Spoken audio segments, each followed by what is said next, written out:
All right, we're live. Hi, everybody. Hi, Blanca. How are you? I'm wonderful. How are you? I'm doing good. I'm doing good. I'm Dr. Stacy, and we're here with the laws of sex. Right, baby. Yeah, That's my baby. favorite topic. When I met you, I was so excited when you said you wanted to do a webcast. And I you're was like, excited to do a webcast. I'm just curious, what inspired you to do this show? You've been working really hard. Every week you spend hours developing your content and presenting it. What inspired you to do it? I just, first of all, love promoting positive sex. I just love promoting sex. I just love talking about sex. But you know what? There's not a lot of well, there's a lot of good content, but not everybody knows exactly where to get it. It's not all in one place. And I just wanted to have a place where people felt safe to watch, knowing that they're getting quality stuff. And I just love putting it out there and connecting with others. So anyone that's watching, it would be great to make sure that you comment and do things that are interactive, because I love to be able to talk to people too while we're doing this. So it'd be You know nice. what? That's a good point. Please, audience that's out there watching, please watch as you're watching this broadcast. I am following the comments. I am seeing your engagement. Let's make tonight a hot topic and tell us, what are you thinking? What's on your mind? So what is your philosophy or quote of the week this week? Well, the quote of my week, I just saw this and it looks like I cut off the bottom of who said it, but it says, sex at age 90 is like trying to shoot pool with a rope. So I don't mean to laugh about it, but the imagery in my head, because I do play pool, Ah, kind of was just kind of funny. But it's it's true. As you get older, men sometimes have issues with their parts, and so this quote was just kind of making any type of erectile issues a little bit of a sense of humor, with a little bit of sense of humor. So I absolutely. thought that You was kind of you cute. you always have an amazing quote every single week, and you Well, I always like to try to see how I could relate the quote to what we're talking about, because especially if it's humorous, because what I like to do is promote not only positive sexuality, but openness and people being comfortable talking about it. So normally I have my sexy subject of the night, but for men, this may be the not so sexy subject of the night. that's So true.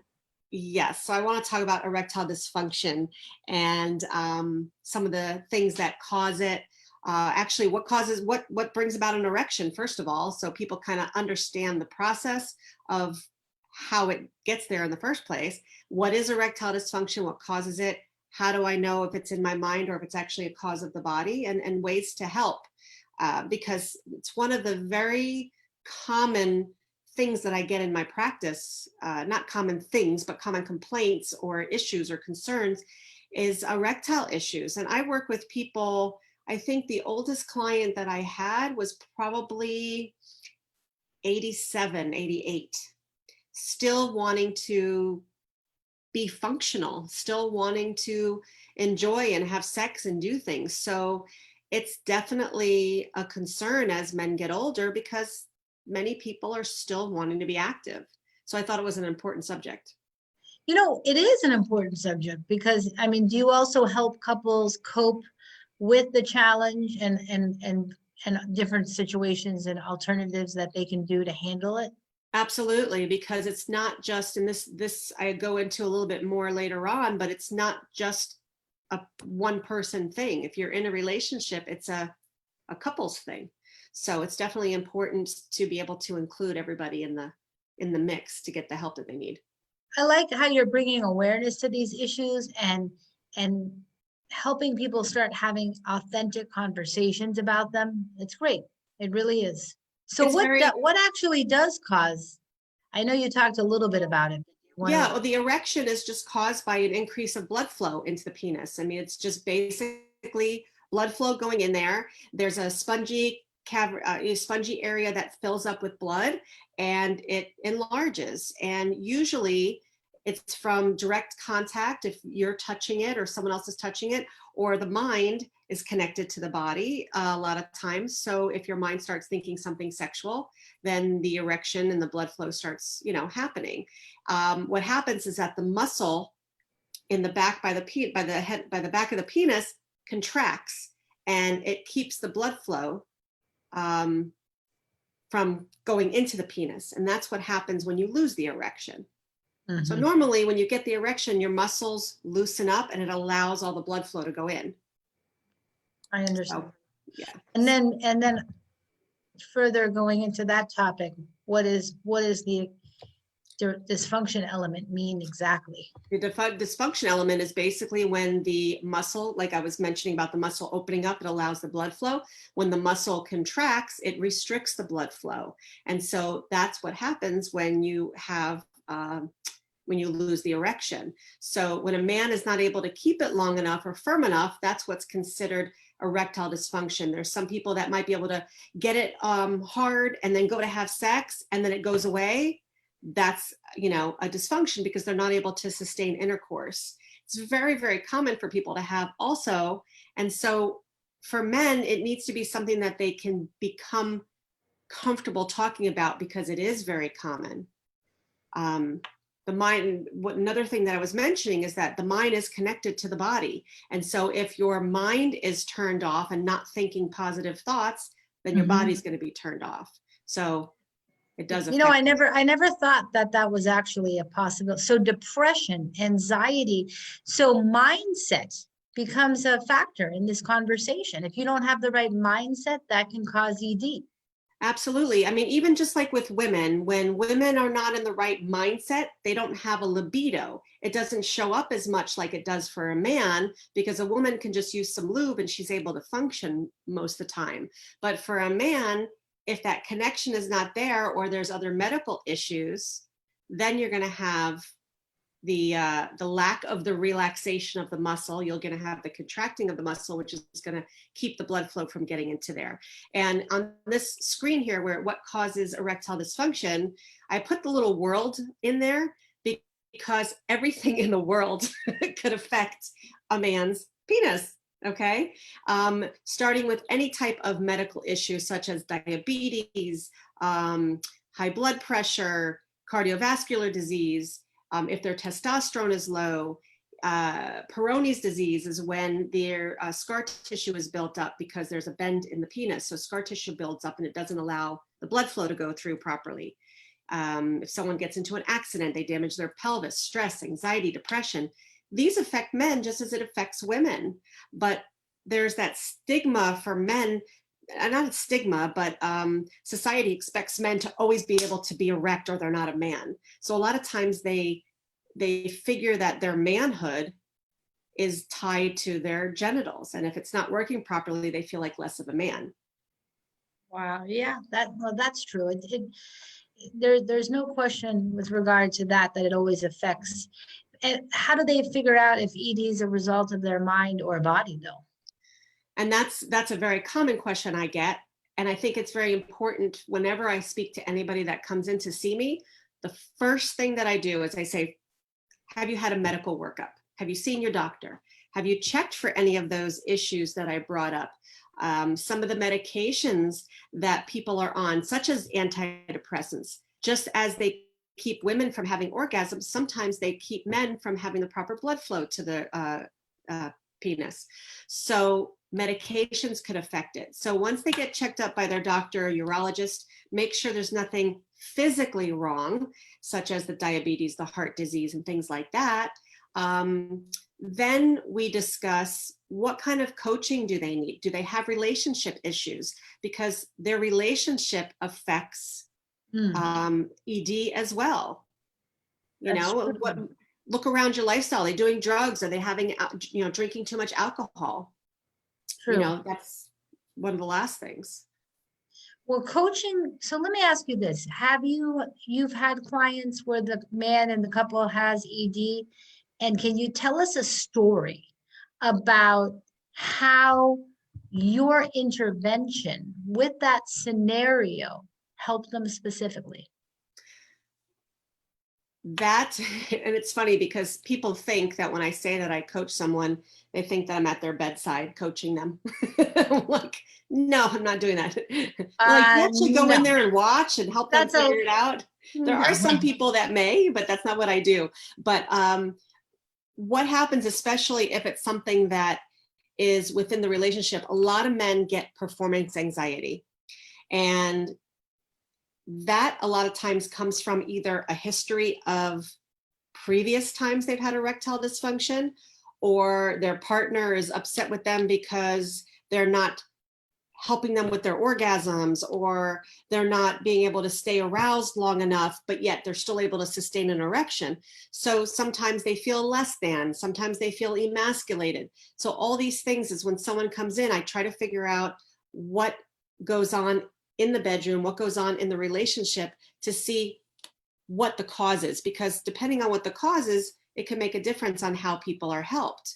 And so basically I've had so many different clients come in. I think the most important thing is to take the time to work with them according to what their main issue is.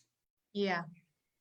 The key, find out what the cause is and then work from there, sort of reverse engineering situation. Exactly, because everyone's going to be different and every cause is going to be different. So if someone's on a medication that causes erectile issues, maybe the only answer would be, go talk to your doctor, see if there's something different that they could put you on, such as a different antidepressant. Or if the issue is from a partner, well, let's talk to the partner and let them know how to support you better, and just focus on touching each other as opposed to having intercourse, to build that trust that your partner's not going to feel like, oh, you're not succeeding and you're not, performing properly. People, it's too much of a performance Yeah. focus.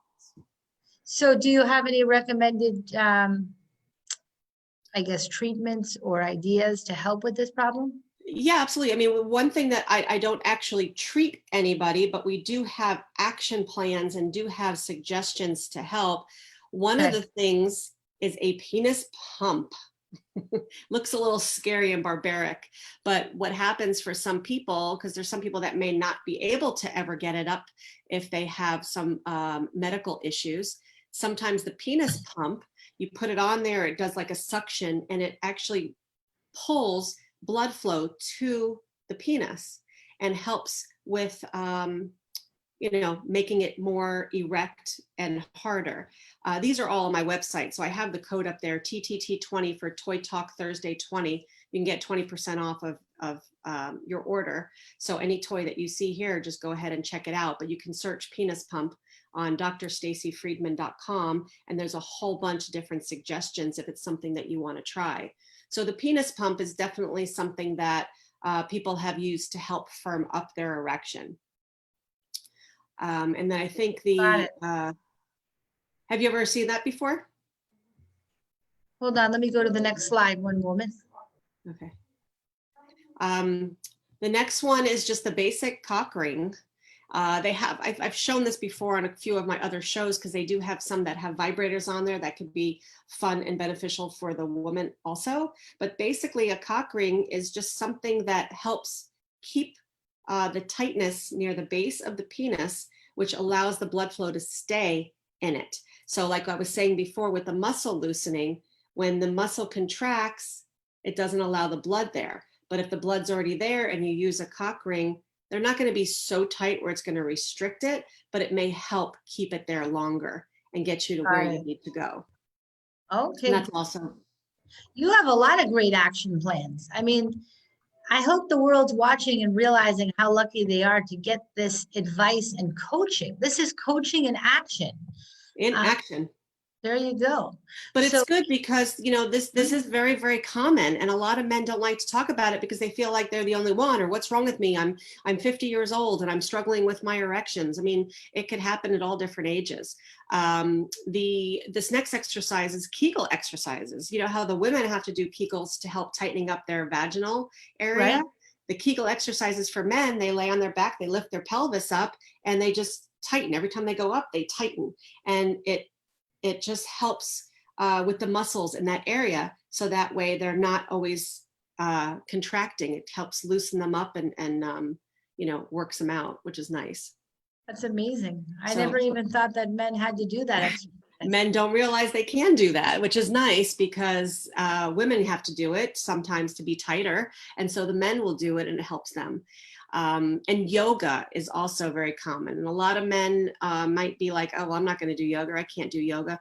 If you're not going to want to do yoga, do some breathing exercises, because what happens is that the performance anxiety, if that's what is from, which is very, very common, the performance anxiety keeps your mind thinking about, oh my God, am I going to keep the erection? Is it going to go away? Am I going to be able to perform? So the yoga and breathing, that is supposed to be very, very good. Wow. I would have never connected yoga with ED. I mean, so yoga really is important to this action plan. It's great. And Absolutely. and you know, one of the people in our Laws of Life community, Regina Ozeryansky, offers free yoga every morning. Ooh, that's nice. Go to her page, and really redefine your appreciation for yoga if it's not something you've brought into your life. So just absolutely. I mean, you can go in the positions that are on here. I don't know what half of them are because I don't do yoga. I need to do yoga, but some of these positions are crazy names, but basically it's all just, you know, different breathing techniques, different positions to help open up the blood flow to that area. So for the men that have the struggles with blood flow, the yoga is supposed to help with the blood flow, which is great. That's really surprising. Yeah. Very different information I would have never anticipated. And that's something that I actually learned recently also when I was doing some research, because I didn't know. But this next exercise I use very, very often. It's called Sensate Focus. It's actually been around for years, and it's in the 70s when Masters and Johnson developed it. And what it does is, right there, it says it heightens sensory awareness. So what that means is that because a lot of men, the reason why they have erectile issues is because of the performance anxiety, this takes away that feeling of, oh my gosh, I have to perform, I have to keep the erection. And there's different stages in this. So when I go through it with clients, we start with stage 1. We do it for 2 to 3 weeks, depending on the process.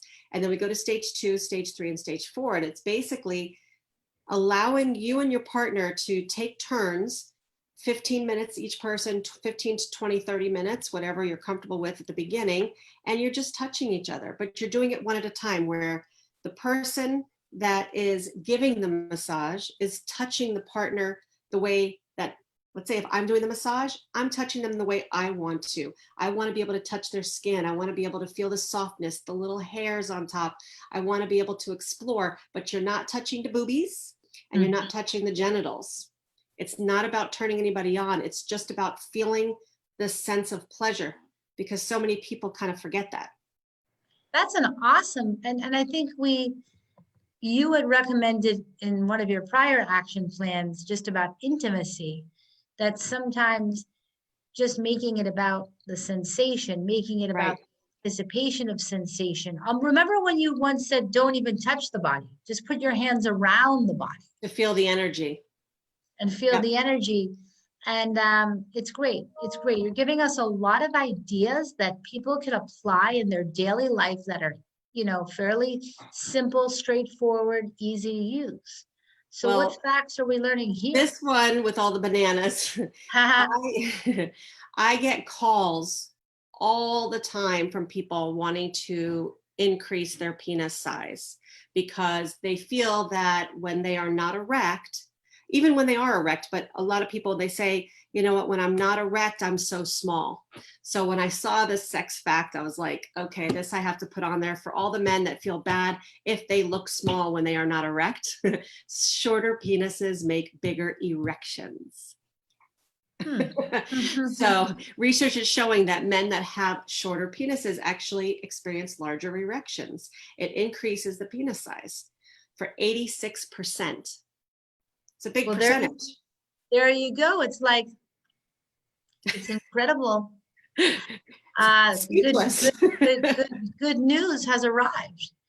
Yeah, and Uh, people that have a little bit of the larger ones, they maybe only grow 47%. But hey, it's not about the size, it's about what you do with it and how you connect with your partner, right? that's without a question, without a question. I mean, it everybody has their own preferences and everybody has their own needs and their own requirements, their own definition of what they find attractive. And but the key is to communicate and remember that, everyone's going to experience different types of challenges. We have to be understanding and but I And I work with think it. yeah, but I think the law of life that you really inspired me tonight with is the concept of the action plan. Don't just give up on the relationship.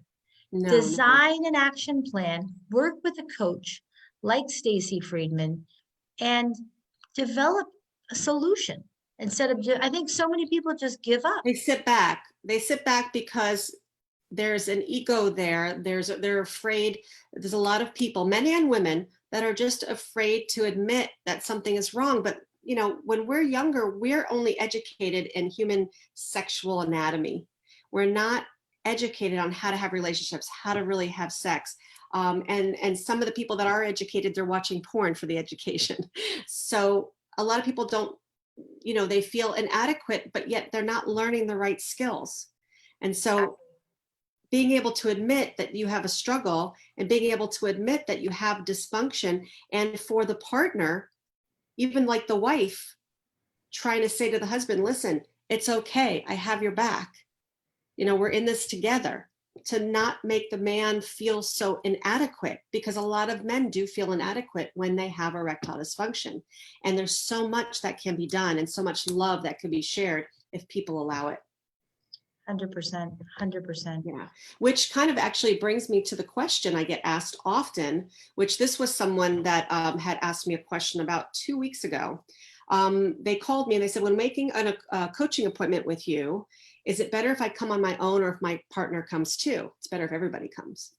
I'm just kidding. There you That was go. a little pun. Since it is my issue, I didn't know if they need to be there too. And things like that kind of break my heart because it's not his issue. It's happening to him, but it's not his issue. It's a couple issue because you need to be able to work together. So my answer to this is I try to tell them, if you're comfortable with your partner at the beginning, bring your partner at the beginning. So that way they understand what it means to have an erectile issue and to be able to kind of hear what you as the man say and the partner say, so that way you're in an understanding as to what needs to happen to move forward. So a lot of people don't even want to talk to their partners to even tell them that they're calling me when they have an erectile issue. So a lot of them will try to start at the beginning, but eventually I try to get them to come in together, because a man with erectile dysfunction, if they're trying to work in a relationship and try to fix it, it's very difficult doing it alone. They need the support of their partner, because as soon as the partner says something negative or is frustrated or annoyed or is just like, oh God, is it again? Or is it me? Right then the man gets it in his head that he's not capable. Makes sense, Exactly. right? Oh, without a doubt. Yeah.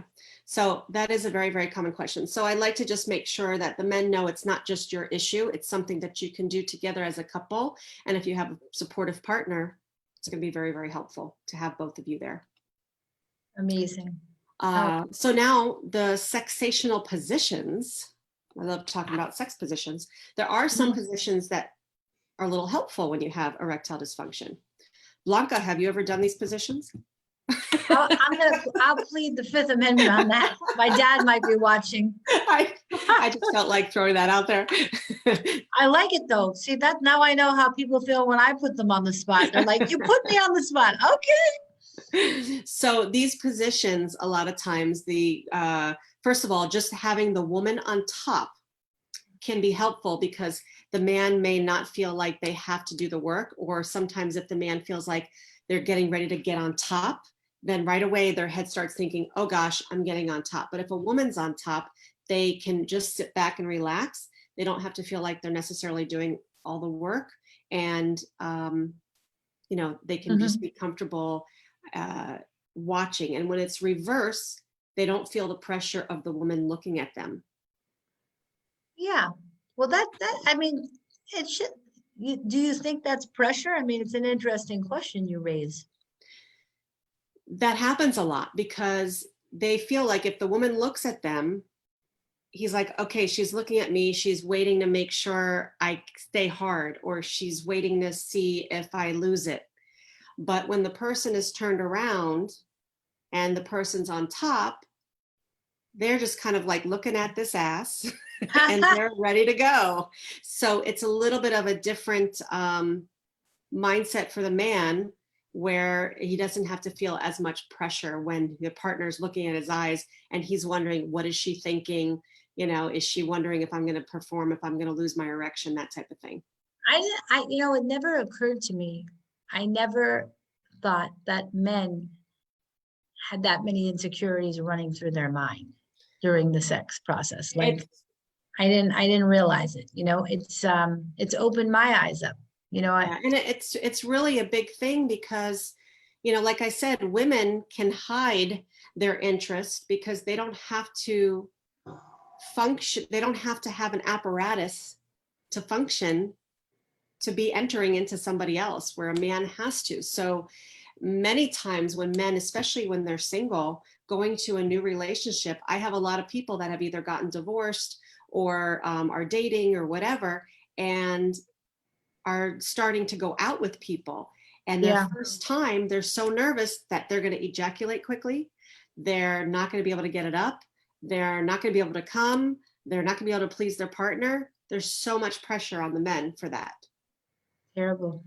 Yeah. So it's out Well, there. that's good. At least you're giving a new position every week to mix it up. And what's your law of sex for the week? First of all, I just love that picture. I just thought they do need to manscape a little bit. That's getting a little bit high. But the one thing that I wanted to say is it's important to remember that ED is very common. You're not alone. And to make sure you work on things as soon as possible so you have the highest chance of success. So basically, the law comes down to knowing that you're not alone and work on things as soon as possible. The longer people wait, the worse it gets as far as anxiety in the mind, and as well as in a relationship. That's really good advice. I mean, you know what? That law of sex applies to all the other genres too. You have to pay attention to your mindset. You have to pay attention to your health. Every genre is a puzzle piece in the puzzle of life. And if you don't pay attention to that puzzle piece, you're not going to have level 10 energy and level 10 synergy. So Right. don't delay. If there's an issue in this category of life for you, do something about it. And you're even offering a free ebook download or paper book on Amazon. The free right? downloads on my website, but the paperback is on Amazon. Oh, Either way, right. Either way, you can go to drstacyfriedman.com, and if you click on the book link, it gives you an option to have either one. It's just a fun book to help give you some guidance on intimacy and better sex. And for men that have erectile issues, this is nice to read also. It's a very easy read because there's so many parts in there that talk about how to focus on intimacy without having to worry about intercourse. And it's a good start to be able to focus on connecting the mind to the body. That's incredible. And anybody out there watching, if you do want to consult with Dr. Stacy Friedman, you can reach her at 561-899-7669. Her website is drstacyfriedman.com. Her email address is stacy@drstacy.org. And Dr. Stacy, you've really been filling in all the blanks in the area of the laws of sex. And we're very grateful. And I hope the community appreciates this complimentary education that you provide through the web coaching process. It's pretty amazing. I hope so, because as my tagline says, my passion is to help you create yours. So until next week. I'm Dr. Stacy. Thank you, Blanca, for helping me out on this webcast. I love speaking with you, and we'll see you next week. All right. Have a great night. Thank you, Have a good everyone. night. Bye-bye.